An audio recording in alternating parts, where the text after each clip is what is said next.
As an artificial intelligence accelerates, one question keeps surfacing. Will it make humans indispensable?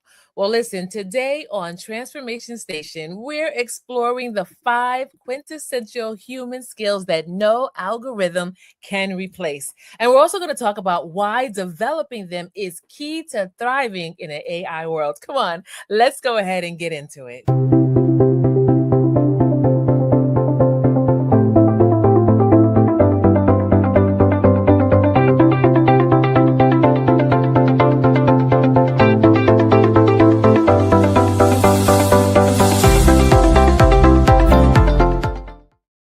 Welcome back to Transformation Station, the podcast where we explore the inner and outer shifts shaping the future of leadership, work, and purpose. I'm your host, Adrienne Benton, and today, this episode sits at the intersection of technology and humanity.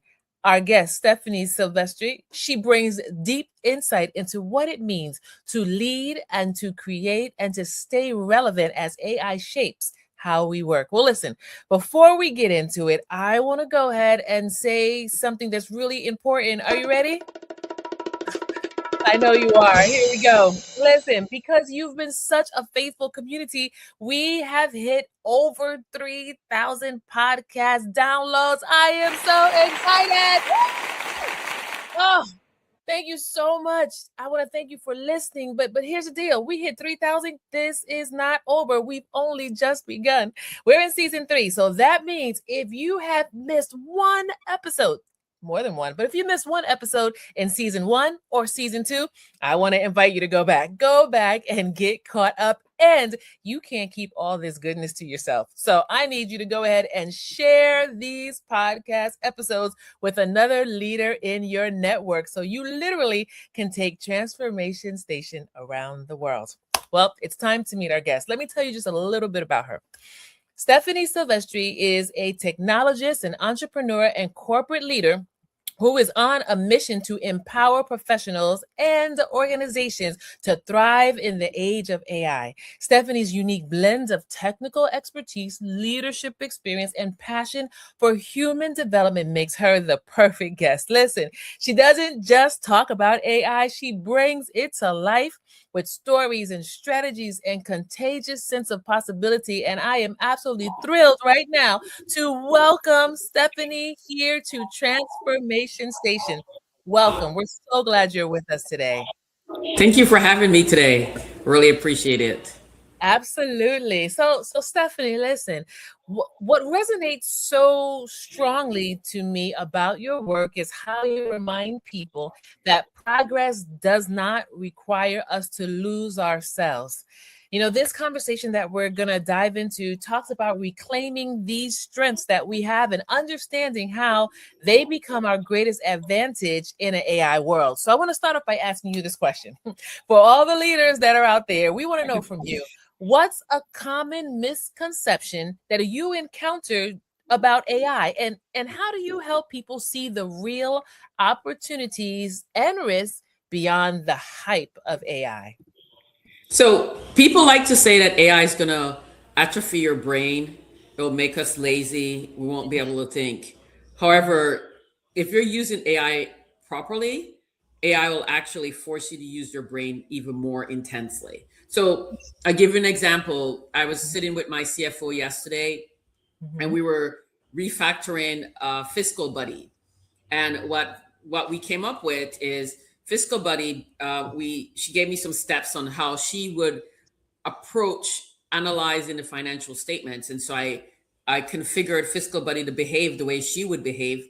And what it did was it brought back this incredibly detailed analysis. And so from there, I was able to sit and think, okay, let me figure out what I need to do to bring this plan to life.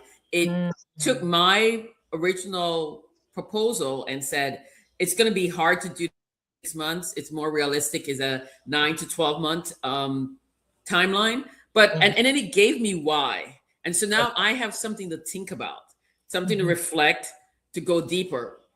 The second thing is that even with agentic AI, you still need input. You still need human input There are studies that show that if you take if you give AI the content that's generated by AI, a third or fourth time, it Mm-hmm. starts to produce garbage. So like you'll notice if you're using ChatGPT or Gemini and you ask it a question and it gives you something that's not quite what you want, and you ask it to refine it.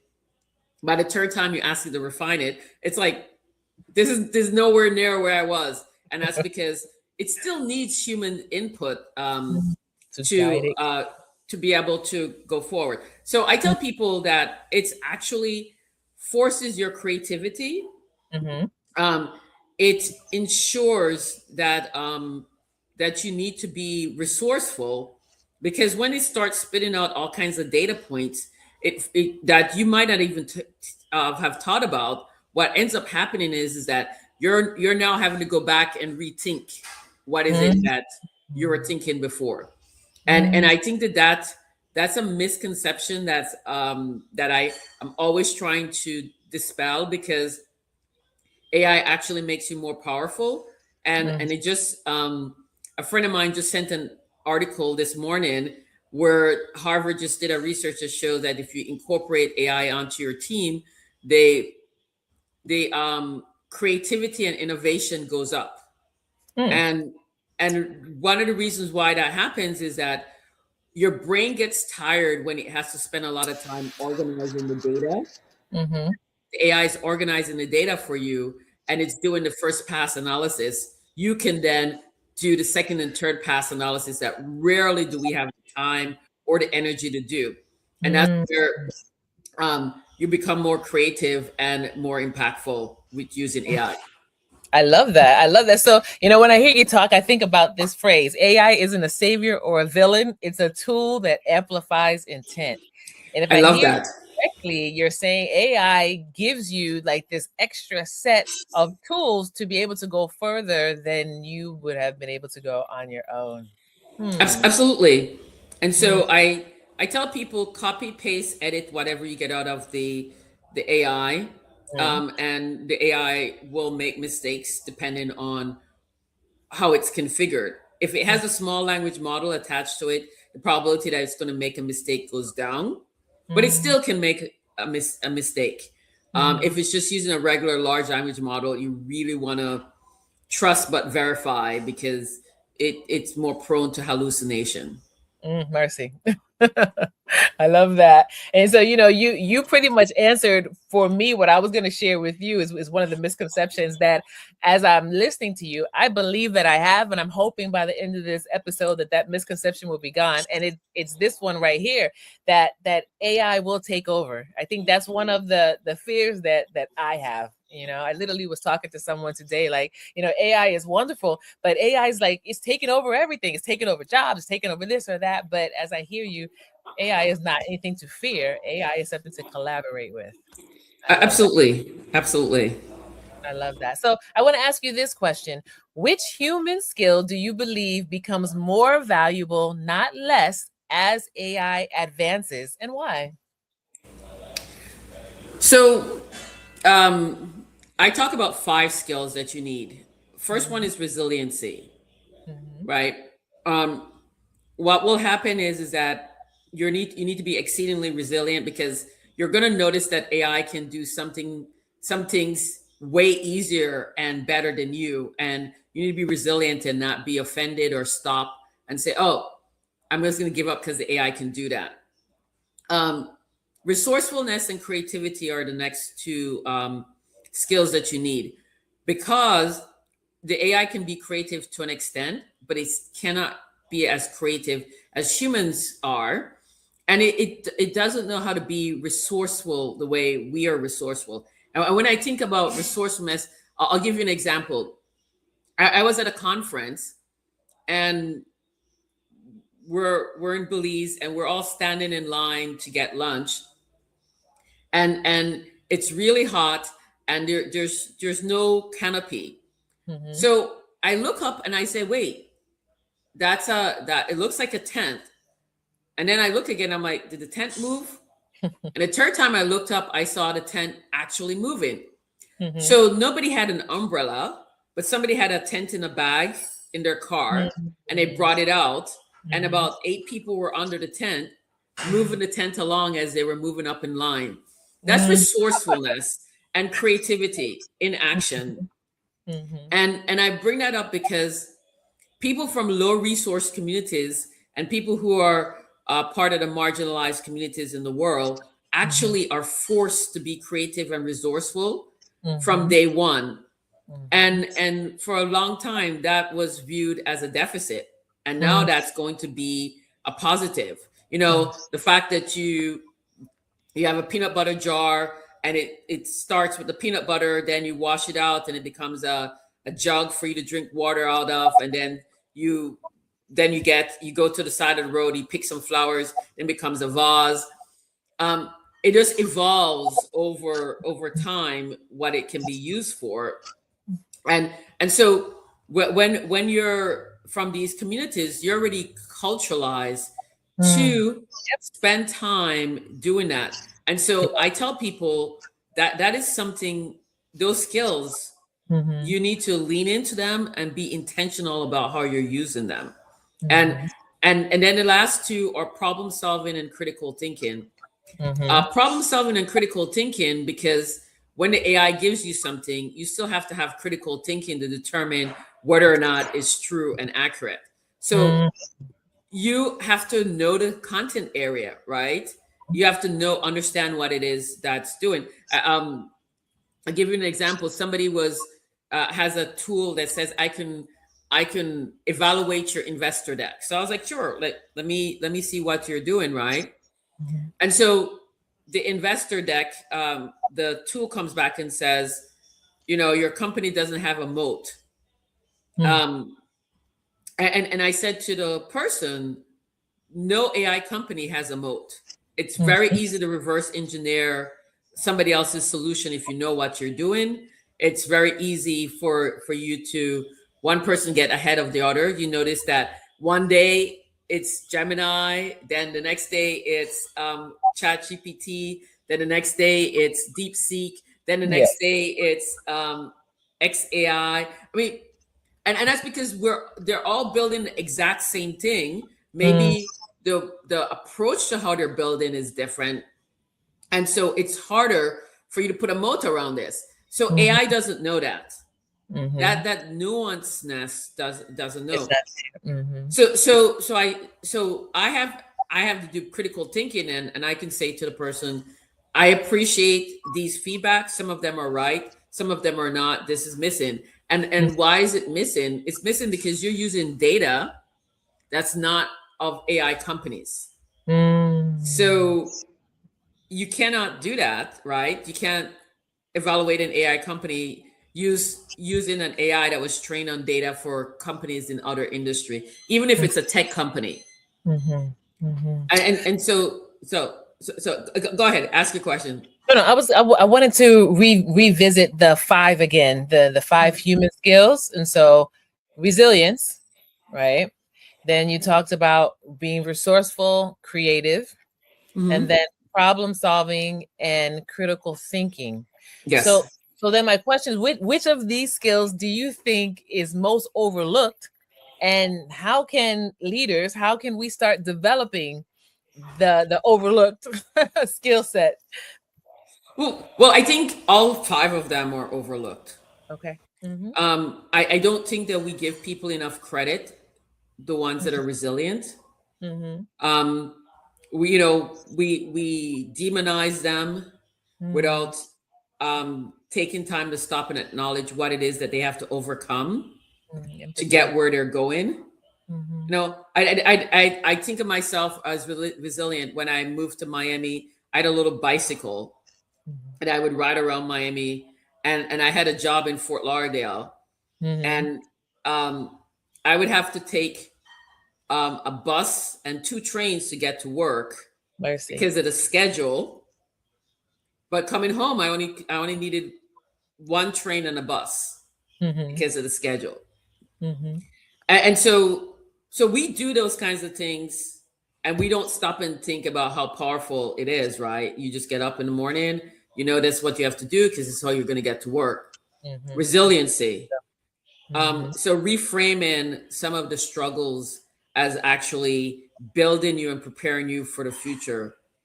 Resourcefulness and creativity, right? Again, right? We sometimes are embarrassed to say that, we're recycling the peanut jar. But Mhm. now you can go to the store and buy glass that looks like that.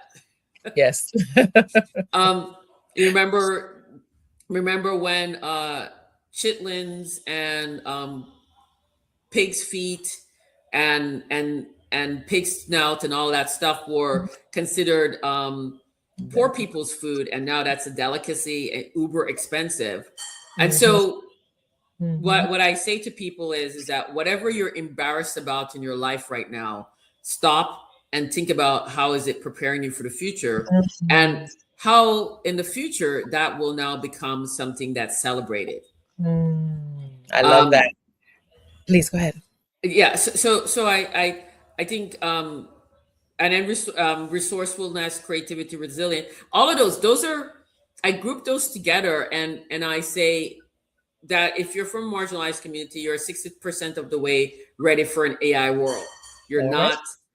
not, because if you grew up in a space where everything is handed to you, you don't know how to be creative and resourceful. Mhm.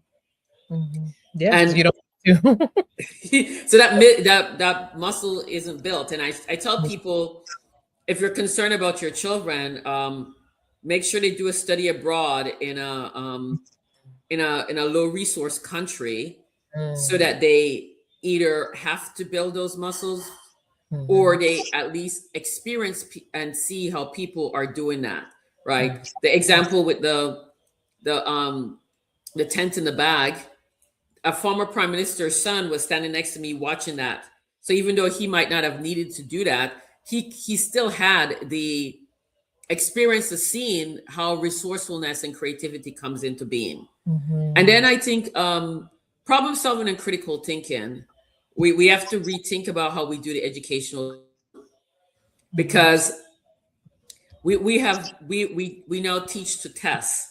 And when you Yes. teach to test, it's hard for you to develop critical thinking and problem solving. Yes. Um, and so one of the things that I'm excited about AI is that it will force Mm. the educational system to rethink how it's been educating us. Mm. And so in that is also important. And I don't say it's not about pick one over the other. You need all five of them.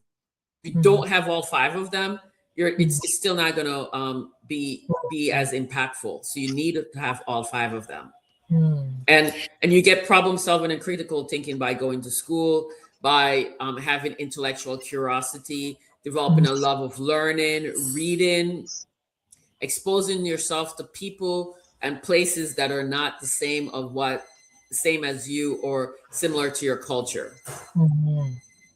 I love this conversation because you're really causing us to think practically, and on a deeper level as we consider our engagement, our journey, and our collaboration with AI, and how to, allow it to blend in with our lives and actually be a strength. So, I'm going to ask you a question that kind of touches on what I shared with you earlier, as far as like my own misconception and fear, right? So we're talking to leaders here, and here's the question, Stephanie. Many leaders worry that AI will replace them, will replace jobs, will erode their company culture, right? Because now everybody's plugged into this system. So, how do you address these fears, and what advice do you have for leaders when it comes to building a future-ready, human-centric workplace with AI in it? So I'm going to answer your question where it sounds like I'm contradicting myself. Okay. So AI is not going to erode and replace jobs at the way we're thinking about it, Mhm. um, but it will negatively impact middle management. I'll Okay. tell you why it's negatively going to impact the middle management. Because if you have a small language model and you've documented your company culture, your policies and procedures, your standard operating protocol. You've documented all of those things, Mm-hmm. and you give it to the AI. The AI can reinforce your culture in a way that's very subtle, Mm-hmm. without you without people feeling offended. One of our customers said that their interpersonal relationships improved since they implemented our product, because people are now going to ask the AI instead of asking each other, Mm-hmm. and getting more accurate information. And now I'm not interrupting you to ask you a question that I already asked you 10 times before. Um, So what the AI does is it creates the guardrails if it's properly configured and it has the right data set. And I keep Okay. saying if properly configured and the right data set, because if it's not properly configured and doesn't have the right data set, then it's not going to do what I'm saying. It's what I'm saying I see it doing with at our customers and we at our internally at Avatar. But what it can do is it can create the guardrails. And so now you can get a junior person, and you can have that junior person with the AI be able to produce at the same level as somebody that's in middle management, Mm-hmm. at a fraction of the cost. That's my concern. Mm-hmm. Um, Now, I tell people that even if you say, let me go to that route, that's still not going to work, because the junior staffers need coaching and guidance, and the AI can coach and guide, but only to a certain extent. Mm-hmm. So, like an example is, you and I have been around long enough to know that if your boss invites you over to dinner, your response isn't, let me check and see. Right. Correct. Your Correct. response is, absolutely, can I Yes. bring my spouse? That Yes. that you can't get that from AI. Mm-hmm. Mm-hmm. So those are the nuance. And even if AI explains it to you, it's gonna do it in a way that's not as crisp, right? So it's like, yes, Mm-hmm. you can say to the person, if first of all, if your boss inviting you over to dinner, that means they're noticing you. That's a huge win for you. That's a great leg up. People Yeah. kill for stuff like that, and so whatever you have, you need to change and make Mm. sure it's happening, unless it's Right.